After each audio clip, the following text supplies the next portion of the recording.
much. These are amazing poems. I'm so glad you're here to listen to these poems today. And I should mention we have the readers' books on the back table here. I think they'd be happy to sign them. Our last reader for the night is Ire'ne Lara Silva. She is the author of 2 poetry collections, Furia and Blood Sugar Canto, and a short story collection, Flesh to Bone. Her new collection, CUICACALLI, House of Song, is forthcoming in March 2019, and we can't wait to curate it. Thank you so much.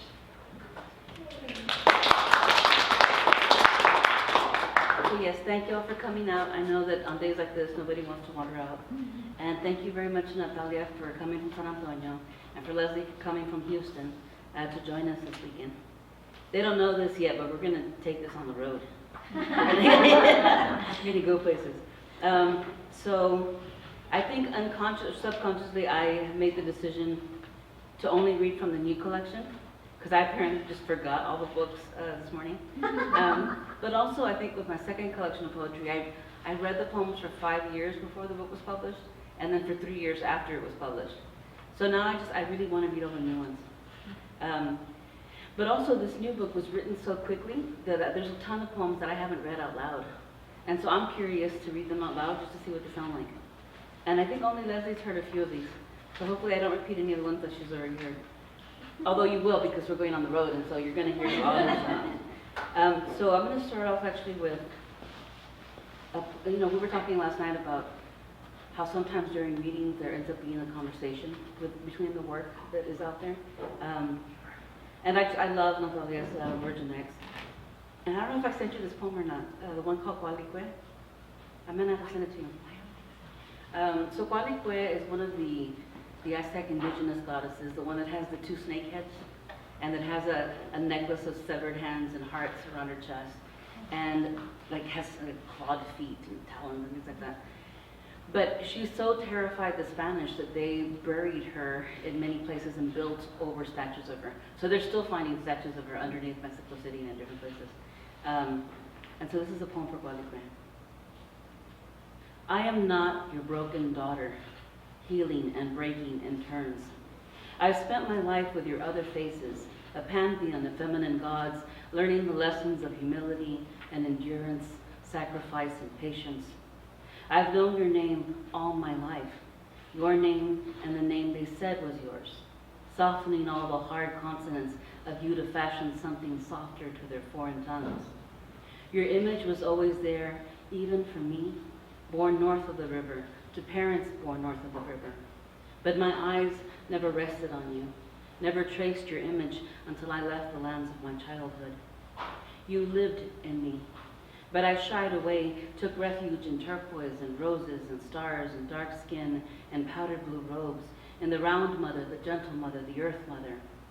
But the years came for me, and death came for me, and loss came for me.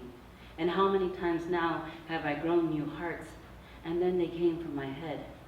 And what was left but to follow your example?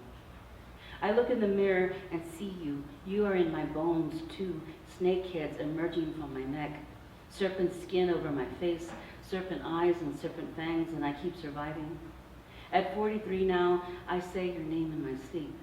At 43, I crave the sight of you and keep your image close. At 43, I can rest with your serpent heads and severed hands and anguished hearts. I carry skulls of my own now. We cast identical shadows, and when the sun shines in my eyes, I see the stone of you. I see what I could not see before. You have always been the one beneath, above, beyond. I have lived waiting to arrive at you, waiting to return to you. My blood hums here near you, and you are silent because near you words begin to collapse, and all I do is speak and speak and speak. But near you, all measures of beauty, all measures of terror fail. Everything strong and everything implacable gathers, living, dying, living in turn, and your silence fills me.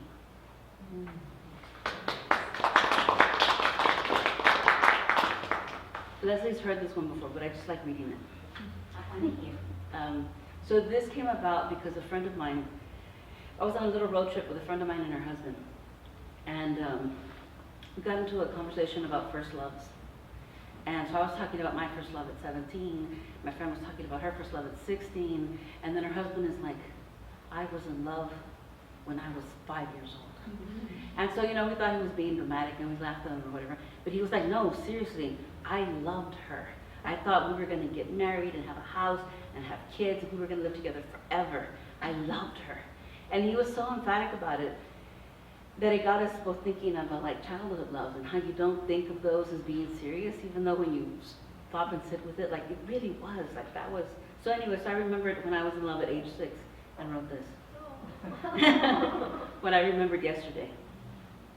At 6, I was the loner kid, the migrant kid following harvest seasons in Texas, Oklahoma, New Mexico. We moved every few months, changing schools, changing homes. I was the poor kid, the dark brown kid, the only girl with short hair and pants. I was the quiet kid who stared at clouds and blades of grass, who walked the perimeter of the schoolyard as if plotting escape, a child in pain with no words for that pain. Ileana was one of the pretty girls, the girls who would grow up to become cheerleaders. Ileana with a pretty gold skin, only slightly lighter than her light brown hair. Ileana with eyes blacker than mine. I don't know what she did or said, but one day the cheerleaders-to-be sent her sprawling into the dirt and turned away. I don't remember if I helped her or if finding herself alone, she sought me out. But from one moment to another, I went from alone to not alone. Impossible that we had ever been apart. Little soulmate, mirror reflection, inseparable.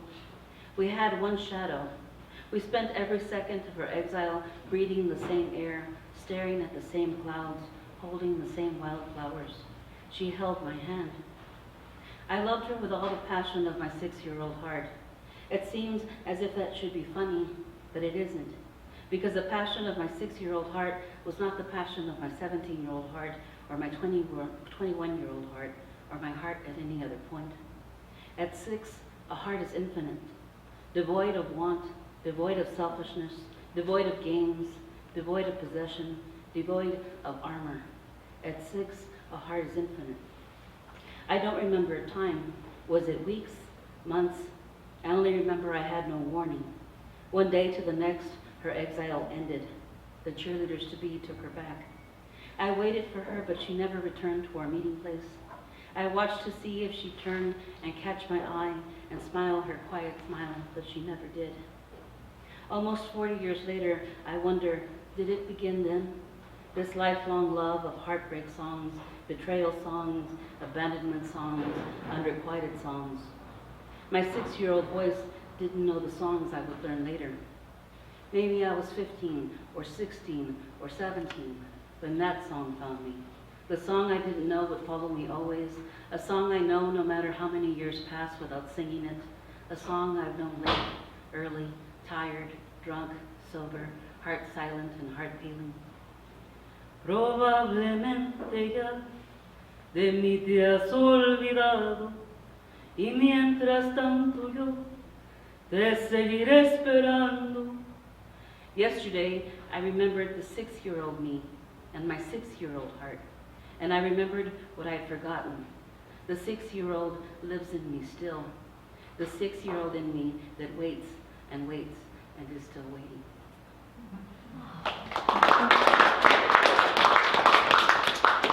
I should have said that wasn't 6-year-old love, that was 6-year-old heartbreak. So yes, reading more poems that I've never read before. So this new collection, I was thinking was like all wonderful and lovely because I actually didn't cry writing this whole book because I cried writing my first 3 books. So I thought, okay, this is cool, you know. I've only cried over 1 poem in this collection, that's great. And then my brother's like, do you know how much rage there is in this book? And I was like, what are you talking about? He's like, almost every other poem is angry. I'm like, that's fine, I feel good doing it, so. You know. but the first poem that really told me that this was going to be a collection actually happened because I was furious that we were living in a 2nd floor apartment.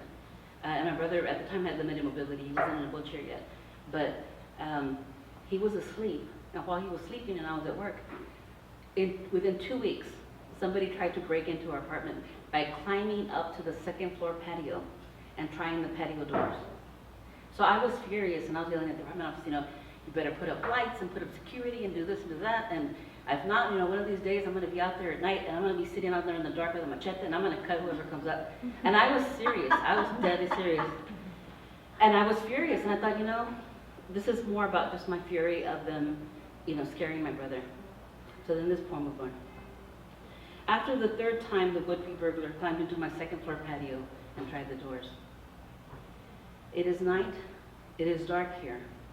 I am in the shadows where I cannot be seen from the ground, long-bladed machete in hand. I am waiting for those hands, those fingers to grasp at the railing as he hoists his weight up and over. Then slice, slice. I will collect my due of blood and scream. I am waiting, and as I wait, it comes to me that I am weary of tears, that we are all weary of tears, that my ancestors and my descendants are weeping, and I can hear them weeping, and I can taste their tears. And this is what we have done, and what we have done, and what we have done, until we are sick with grieving. What has been taken, what is being taken, and what will be taken. I am weary of tears. I want blood. I want an infinite machete extending all directions in time. No one will touch my children or my ancestors with violence. Their blood will never be spilled, will never have been spilled, will not be spilling. No dying now or then or to come. No violence, no injury, no hurt, no woman, no child, no man, no person forced against their will.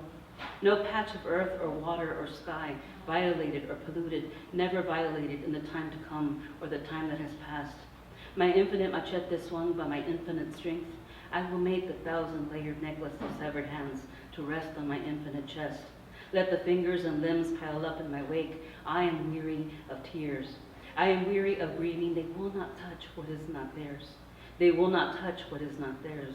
The earth is screaming and singing through me unleashed. I will collect my due of blood and scream. They will not touch what is not theirs. I will take their hands, their fingers, their hearts, for having wanted what is not theirs, not theirs, not theirs, not theirs.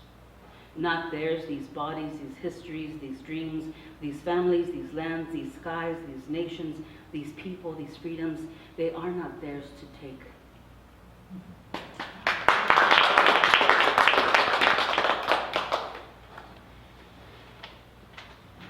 Where do we go after that one?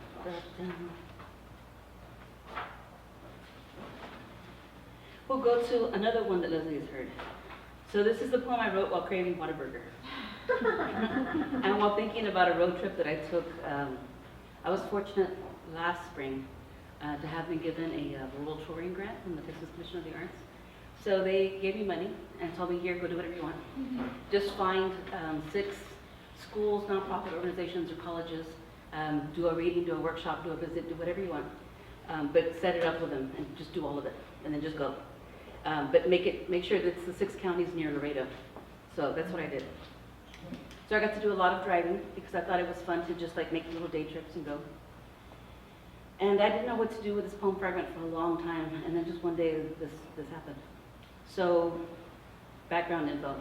Cipacli is a crocodile-type creature, or was seen as a crocodile-shaped creature that had many mounts on its body in Aztec mythology, and that Quetzalcoatl and Tezcatlipoca took Cipacli prisoner. Cipacli doesn't have a gender, so they took Cipacli prisoner and then forced Cipacli to become the earth. And in order to assuage Cipacli's rage, they put trees and people and animals and lakes and mountains to keep Cipacli entertained. So that's the myth around Cipacli. This is road tripping with Cipacli. Feed me wildflowers, feed me road, feed me sky, you say. Your crocodile mouth shaping each word strangely but ecstatically. Fill my eyes, my mouth, my hands, all of me, you say. Your crocodile hand with its webbed fingers trying to catch the wind. We drive over a bridge, the air changing slightly. You lean back in your seat, closing your eyes, taking in the sensation. We drive for miles and miles, south and further south. No houses, no towns, only mosquitos and nopales and more mosquitos. You're always hungry. We stop for burgers in Carrizo Springs. We use the drive-thru. You eat yours all the way with bacon and cheese and jalapenos. We feed chicken tenders to all your other mouths. One of them has a sweet tooth and wants ice cream. We feed it an apple pie. I might be getting too comfortable with you in the car. I almost lose a finger. We don't stay there for long. Someone might have seen you. I keep checking the rearview mirror. No sign of Tezcatlipoca or Quetzalcoatl. Still, it doesn't hurt to be cautious. I decide it's time to go east, Highway 85. You don't say anything. You're too busy working my phone, trying to choose what music you want to listen to next.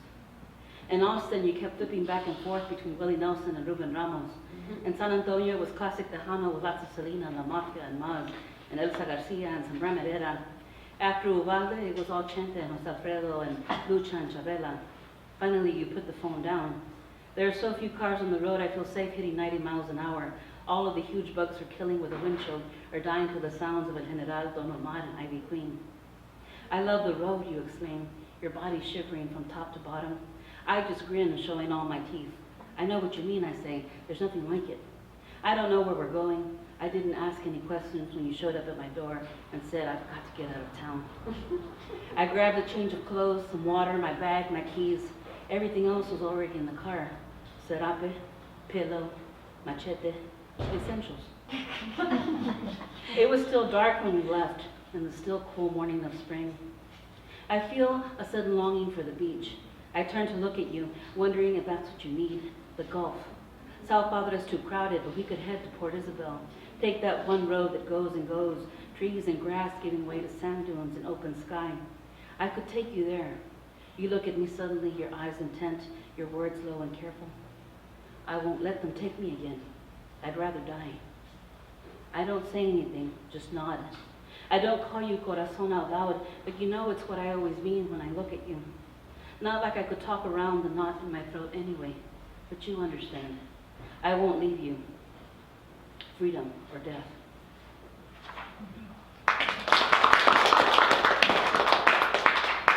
That's what happens when you want a Whataburger with bacon at 2 in the morning. So, I don't know how I'm doing on time. I think I'm going to read one more. I was speaking to Rosemary Catacalos, who's a Greek Mexican-American poet who lives in San Antonio. And I don't even know how we got to talking about this, but we were having this exchange where she said that she had met a friend of hers. And Rosemary is in her early 70s, I think?